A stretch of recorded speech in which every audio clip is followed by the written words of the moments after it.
Okay, in our second example of graphing for hyperbolas, we will have a center that's not at 0, 0. In addition, we'll also do a vertical one, so the y equals is going to be first, or the y fraction will be first.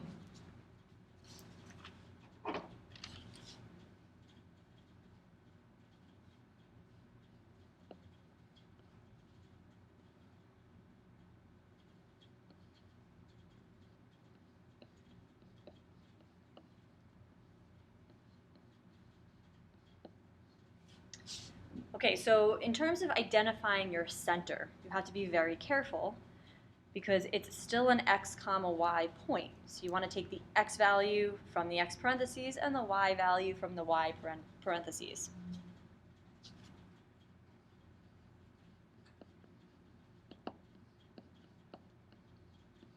So this is a good example to start with because it does have that flip-flopped situation.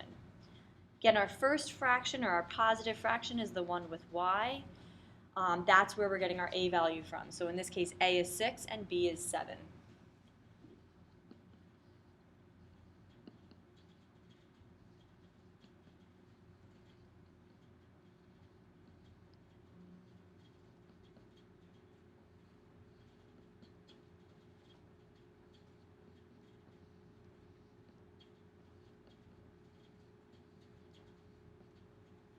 So we'll get a c value of square root of 85. Again, we will estimate where that's going to go once we graph this. It's going to be a little bit off of my grid here. And so is the top point. Okay, now what I'm going to do is I will plot my center, and I'll do what we did before, but counting from the center, we're going to get our vertices, and we'll get our points for our asymptote lines.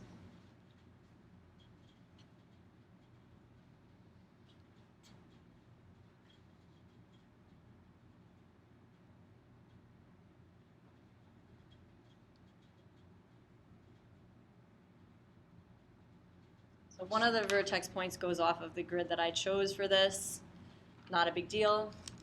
And then from those vertex points, we're going to go left and right the b value. So we're going to go right 7, left 7 from each of your vertices.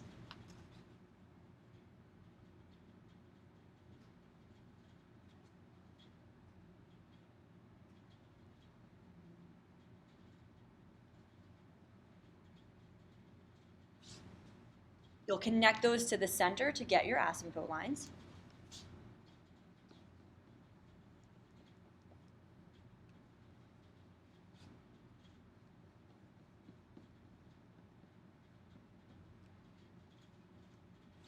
Notice I'm making the asymptote lines dashed lines. You are going to want to do that. My top branch is going to go a little bit off the screen, but that's okay.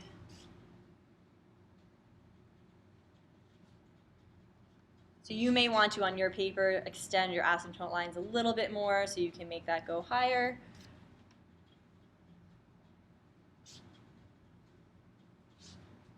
And then again, we'll estimate our foci points, counting from the center.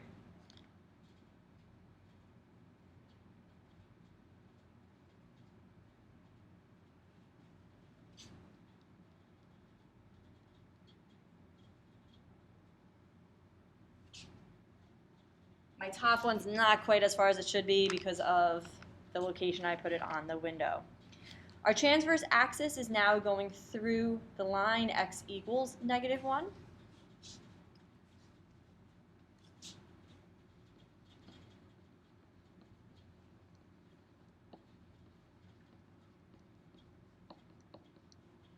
Your vertices are -1, -3, and -1, 9.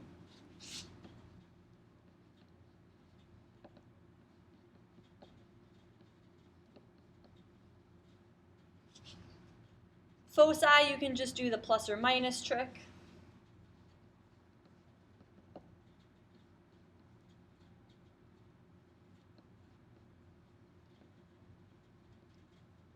Oh, that is supposed to be an 85. Sorry for the messiness there. And then your asymptote lines. So again, you want to look at rise over run for slope.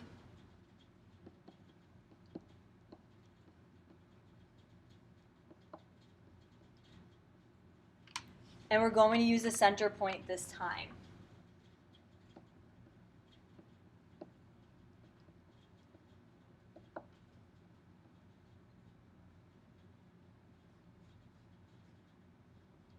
So the number underneath the y is 36. If we square root that, that's 6. That goes on top.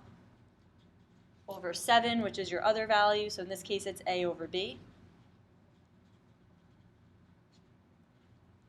And then it will be x plus 1. So the nice thing is you can take the y minus 3, the x plus 1, right from your original formula, which is why point slope form is a great format to use. You don't need to simplify it. You can leave it in that format.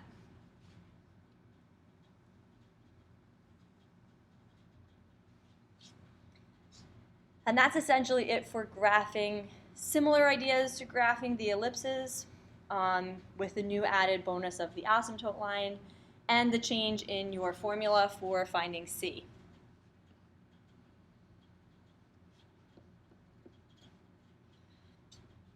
So now you're going to work on some of the practice of these basic ones, and we will be checking those together in next class.